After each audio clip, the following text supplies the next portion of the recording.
Et on enchaîne avec le coup de fil du matin. Vendredi dernier, à Mézières-sur-Seine, dans les Yvelines, un automobiliste de 21 ans en état d'ivresse avec 2,4 grammes d'alcool dans le sang a percuté un autobus et le bilan est pour le moment de 2 morts et 5 blessés graves. Le chauffeur a été mis en examen hier en fin de journée pour homicide et blessures involontaires en état d'ivresse et vitesse excessive. Dans l'attente d'un procès, il a été placé en détention provisoire.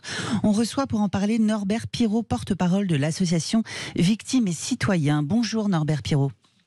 Bonjour. Bonjour Norbert Pirot, merci d'être avec nous ce matin sur Sud Radio. Déjà, comment avez-vous réagi à ce nouveau drame de la route ?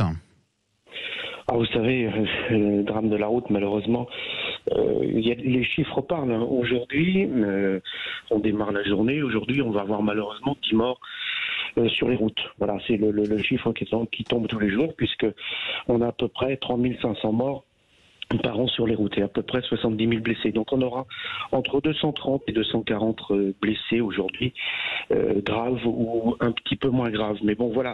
Donc ça, c'est une réalité. Donc il faut y faire face. Il faut savoir comment faire.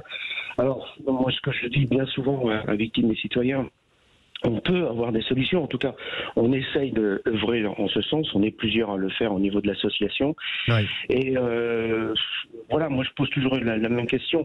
La prévention fonctionne. On le voit tous les jours auprès des étudiants, quand on va dans les lycées, les collèges.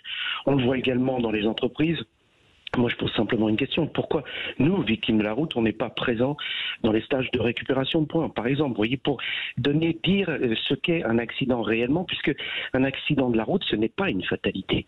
Un accident de la route, c'est quelque chose qui arrive, mais je pense qu'on peut changer les chiffres, en tout cas. Et puis parce que vous êtes les mieux placés, finalement, pour témoigner de ce qui vous est arrivé, et puis de faire prendre conscience aussi à ces personnes qui sont sur des stages de récupération de points que voilà, quoi, il y a ce risque-là et qu'il faut changer aussi les opinions à ce niveau.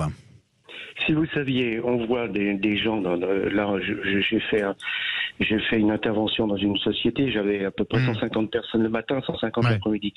On fait de l'interactif, les gens viennent nous voir, nous disent, quand on dit, attendez, vous roulez, vous prenez votre voiture, une voiture peut être une arme, lorsque vous avez bu, vous buvez trois verres, simplement 3 verres, vous êtes positif. Si vous avez un accident, vous n'êtes plus couvert par les assurances. Les gens ne le savent pas. Ils pensent qu'en fait, ils ont un petit peu bu, ils montent dans leur voiture, ils vont rentrer, ils vont avoir un accident, mais c'est ce qu'ils nous disent, mais je suis assuré puisque je paye. Mais non, vous êtes positif à l'alcool, donc vous n'êtes plus assuré. Vous voyez, les gens sont ignorants. Donc il faut leur dire, et puis surtout leur dire l'impact d'un accident. C'est-à-dire qu'un accident, c'est pas une chose qui arrive comme ça sur une journée, une matinée où on va s'en remettre 6 mois, 1 an après. Non, un accident, c'est toute sa vie. Et là, vous voyez sur l'accident de Mézières sur Seine, on a donc 4 blessés graves et 2 décès. C'est terrible, terrible, terrible, terrible.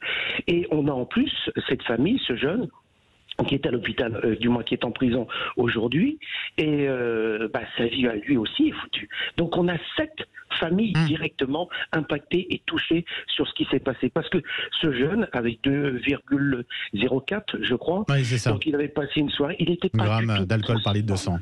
Il n'était pas conscient que sa voiture s'est transformée en arme. Et c'est ce qui s'est passé, malheureusement. Vous voyez, il faut informer, dire et dire et dire. Et changer simplement la signalétique, de dire, voilà, un homicide involontaire, passer sur un homicide routier, mais qu'est-ce que ça sent? C'est ce qu'a annoncé le gouvernement il y a 2 semaines. Pour vous, ça ne change rien, quoi, c'est dérisoire? C'est une signalétique, point. On a juste changé un mot, on a changé une formulation, et puis on reste toujours sur les mêmes chiffres, malheureusement. Et il y a beaucoup, beaucoup, beaucoup de choses à faire, mais voilà. Vous seriez favorable, par exemple, à une tolérance zéro sur l'alcool, comme c'est déjà le cas finalement sur les stupéfiants?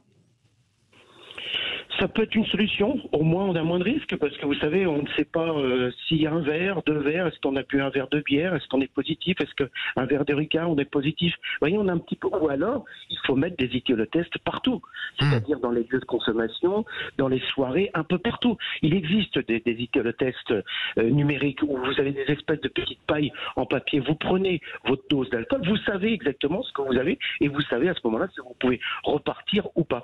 Et aussi, une chose importante, Pourquoi les VTC aujourd'hui sont aussi chers? Pourquoi ne pas mettre une carte étudiant pour les jeunes pour les VTC? Moi, voilà, vous voyez, on a des solutions. Tout ça, il faut en discuter autour d'une table, tous ensemble. Et je pense qu'on peut trouver des solutions.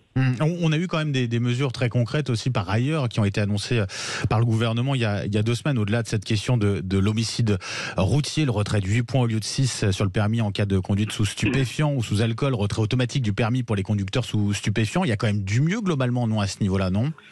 Alors il y a du mieux, oui, mais moi je vais vous poser une question. Est-ce que retirer les points sur un permis de conduire d'une personne qui est alcoolique ou sujet aux stupéfiants, est-ce que ça va l'empêcher de monter dans sa voiture et de continuer à rouler? Non. Le problème de la drogue et le problème de l'alcool, c'est une maladie. Une maladie doit être soignée. Comme d'ailleurs on veut les mettre en prison. D'accord, ok, mais est-ce qu'on soigne un alcoolique ou quelqu'un qui est drogué en prison? Non. Il faut des centres de soins. Vous voyez, donc il faut mettre de l'argent sur la table. Il faut des centres de soins. Ces gens-là doivent être soignés. Avant toute chose. Ce n'est pas en prison qu'on soigne un alcoolique et quelqu'un qui est toxicomane. Je ne pense pas. Ou en tout cas, c'est nouveau, je ne savais pas que ça existait. Norbert, oui, allez-y. C'est tout ça, c'est vraiment tout ça qu'il faut. Il faut vraiment... Moi, j'appelle un grand plan Marshall sur la sécurité routière. Sortir des annonces comme ça, un petit peu à la va-vite, ça ne veut rien dire. Il faut vraiment se mettre autour d'une table, discuter et trouver des solutions. On en a des solutions. Le dire, il y a qu'à faut que. Mais nous avons des solutions. On est sur le terrain tous les jours, et on est invisible, nous victimes de la route. Et c'est bien triste. Il y a une campagne qui a été faite sur la sécurité routière. Je voulais vous en parler le mois dernier, en l'occurrence, parce que je rappelle les chiffres. Un accident mortel sur 5 implique un conducteur positif aux stupéfiants, près d'1 sur 3 alcoolisé. Et le mois dernier, on a une campagne de communication de l'État sur la question du port de la ceinture de sécurité. Ça vous semble décalé, quoi, là-dessus? Ah mais c'est totalement décalé, c'est totalement décalé. La ceinture de sécurité depuis à peu près 20 ans, quasiment tout le monde la met. Pourquoi? Parce que vous avez, les constructeurs ont installé des alarmes dans la voiture lorsque vous ne mettez pas votre ceinture de sécurité. Donc quasiment tout le monde met sa ceinture de sécurité. Il y avait peut-être d'autres choses à faire. Regardez, je vais vous donner un exemple aussi. On a aujourd'hui ce qui est obligatoire sur les 2 roues motorisées. Je vais viser plutôt les jeunes sur les scooters. Vous les voyez avec un casque, des gants, puisque les gants sont obligatoires. Vous les voyez parfois torse nu, en short et en tongs. C'est vrai. Est-ce qu'il y a quelque chose qui ne va pas? Je pense que oui, il y a quelque chose qui ne va pas. Pourquoi les jeunes ne sont pas équipés de gilets airbag qui pourraient acheter, et éventuellement qu'il y ait une petite remise qui soit effectuée par leur assureur. Et l'assureur serait également gagnant. Le coût d'un accident de la route, c'est plusieurs millions d'euros. Vous voyez, tout le monde serait gagnant. Donc voilà, c'est toutes ces petites choses mises bout à bout où on pourrait, je pense, des 3500 morts, des 10 morts par jour. Si on arrivait à 5 ou 6 morts ou 4 ou même peut-être 0, on aurait tout gagné. Norbert Pirot, je rappelle, vous êtes le porte-parole de l'association Victimes et Citoyens. Merci d'avoir été avec nous ce matin sur Sud Radio et très bonne journée à vous.